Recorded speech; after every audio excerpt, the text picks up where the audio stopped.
আসসালামু আলাইকুম। Welcome back to my channel Rukhsana's রান্নাঘর। আজকে আপনাদের সাথে একদম নতুন একটা রেসিপি শেয়ার করব।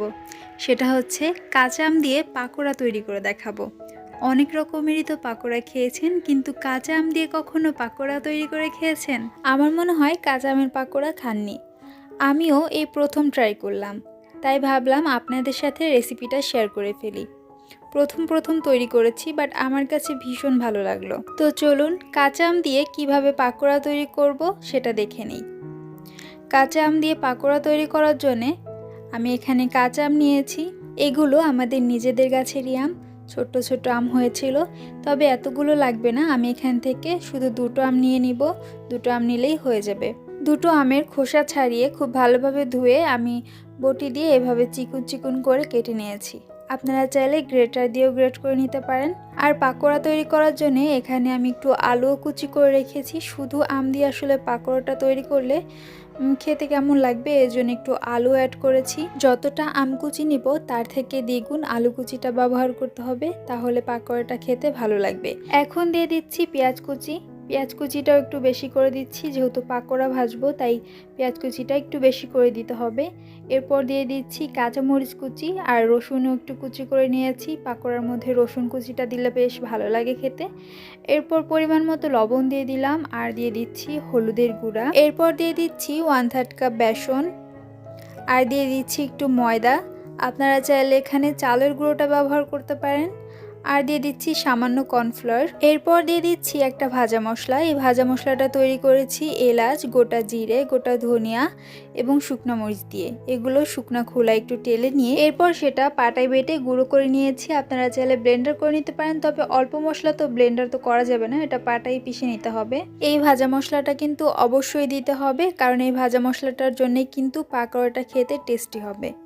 এরপর সব কিছু একসাথে হাত দিয়ে খুব ভালোভাবে মেখে নিব।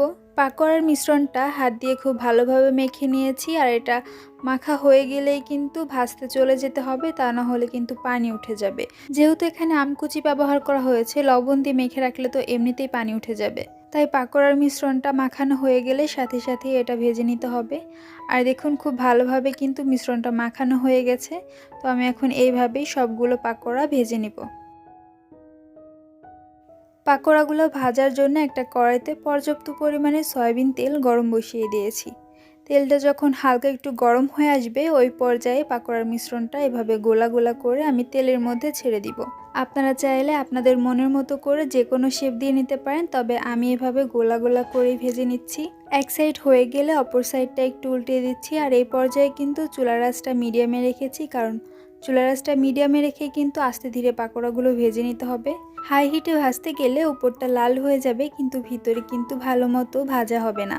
কাঁচা আম দিয়ে পাকোড়া এই প্রথম আমি ট্রাই করছি, আর আমার কাছে ভীষণ ভালো লেগেছিল, তাই আপনাদের সাথেও একটু শেয়ার করে ফেললাম যে আপনারাও তৈরি করে খেয়ে দেখুন কেমন লাগে।